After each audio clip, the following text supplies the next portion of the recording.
Buenas tardes, mi nombre es Noelia Urdaneta. En esta ocasión me tocó hablarles sobre lo que es la disolución y la liquidación de las sociedades mercantiles en Venezuela. En primer lugar, es necesario indicar que las sociedades mercantiles se establecen por medio de las relaciones entre socios, o en su defecto, relaciones entre la sociedad y la persona jurídica con los terceros, en donde se involucran a los socios. Una sociedad mercantil no se establece en un solo momento o en un solo instante, sino que conlleva una serie de procesos o un conjunto de acciones en la que se disuelven dos órdenes de acuerdo a la complejidad del proceso. En cuanto a la terminología, el legislador decidió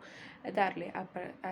partir de lo que indica el Código de Comercio la apreciación de conclusión, término, acabado, disolución o extinción de la sociedad mercantil en Venezuela. En cuanto a la extinción, es de acuerdo a la totalidad del proceso hasta el momento de la disolución o en este último momento. En cuanto a la liquidación, es aquella que consiste en la erradicación o exterminio de las relaciones entre las personas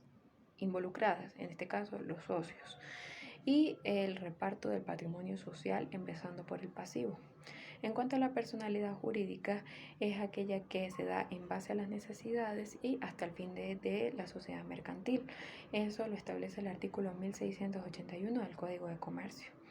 La legislación venezolana, pese al cese de la personalidad jurídica, permite actuar tanto activa como pasivamente.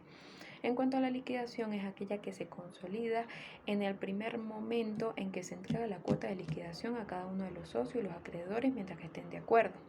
Y es un proceso administrativo voluntario en el cual se reparten tanto el activo como el pasivo. Por otro lado, tenemos que los causales principales y comunes a diferentes tipos y formas sociales, es aquellos a los que se les debe brindar la garantía, ya sea en pleno ejercicio del derecho o no, de una seguridad jurídica, pero también se debe brindar a las instancias la certeza, la seguridad con claridad, precisión y exactitud de que la sociedad mercantil va a continuar o se va a disolver. En cuanto al artículo 347, establece que todos los administradores que actúen en calidad de el ejercicio de la sociedad mercantil que esté en liquidación, en proceso de liquidación y de disolución, deben asumir ellos mismos su propia responsabilidad y evidentemente actuar de forma particular y solidariamente con los terceros. Entre las principales causales de disolución se tiene que no se haya conseguido el objeto social, que no se haya preestablecido el objeto social, que la duración de la sociedad mercantil haya caducido. También tenemos la quiebra de cada uno de los socios, o por lo menos de uno de los socios. Tenemos también la fusión de las sociedades, la pérdida del capital o que haya sido decisión propia de cada uno de los socios. Por otra parte, tenemos la doctrina española, la cual establece que se puede dar la disolución de las sociedades mercantiles por falta de acuerdos de los órganos sociales, en la cual se convoca a un quórum a los accionistas por medio de una asamblea para llegar a los respectivos acuerdos. De lo contrario, se puede considerar que la sociedad está en estado inactivo o que no ha cumplido con el objeto social. Entre otras de las causales de disolución tenemos la decisión de los socios, en la cual uno puede asistir al tribunal y indicar que la sociedad se encuentra en bancarrota, o sea, que se encuentra en quiebra, que no consiguió el objeto que se buscaba o que se encuentra en quiebra, y con ello pues se lleva a cabo el proceso de disolución. Para continuar, tenemos que, para llevar a cabo el proceso de disolución, también es necesario que se haga la respectiva publicidad, es decir, el registro y la declaración de que se fue disuelta la sociedad, aun cuando la misma se haya dado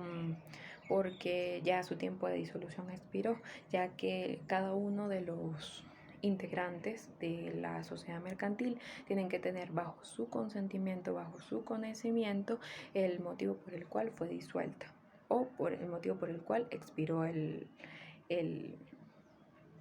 la sociedad mercantil. Esta es registrada y publicada en el registro mercantil y por supuesto los administradores deben asumir su responsabilidad ante los terceros, indica el artículo 224 del Código de Comercio. De lo contrario, se puede considerar que es ineficaz. La disolución, con esto se puede concluir que la disolución lleva a la liquidación y con la liquidación se obtiene la extinción de la sociedad.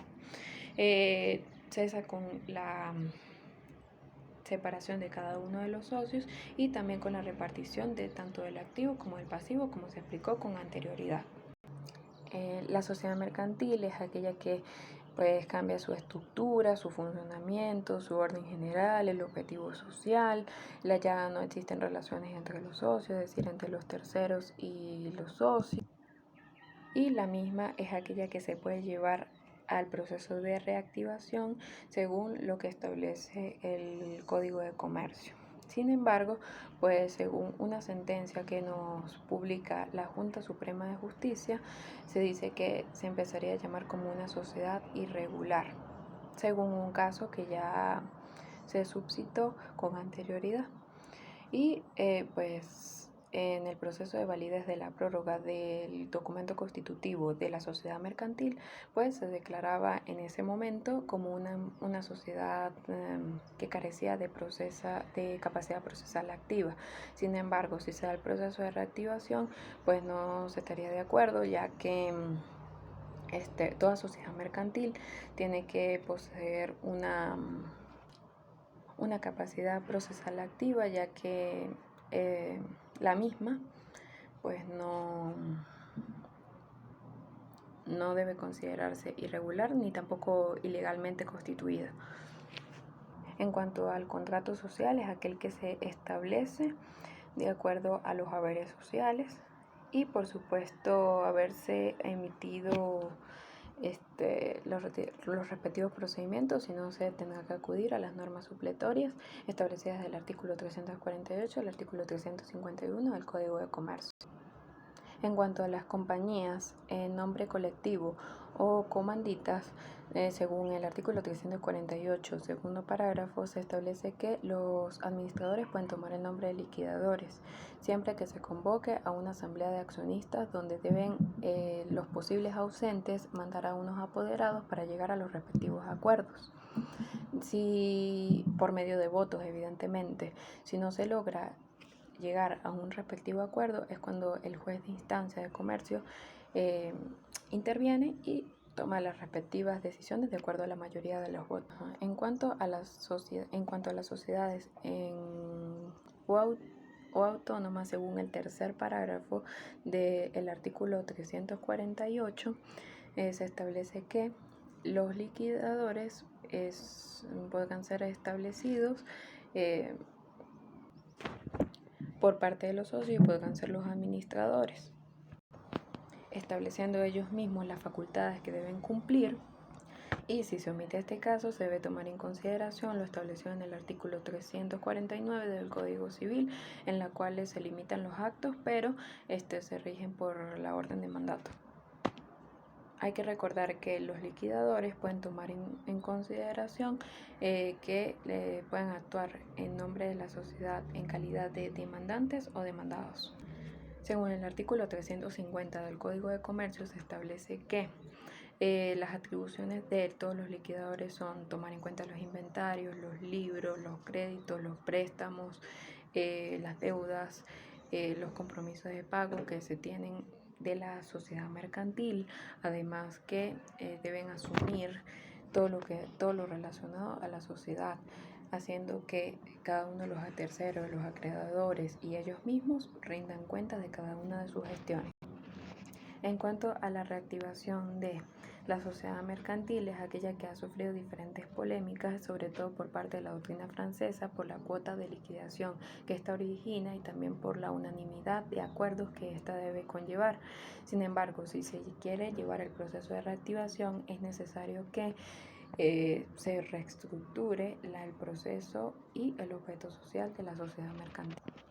siempre que el patrimonio no se haya repartido entre los accionistas. ya que el capital social es lo más importante para poder que prevalezca la sociedad mercantil en vigencia. Según la reforma de la ley, específicamente de la Ley de Registro y Notariado Público, en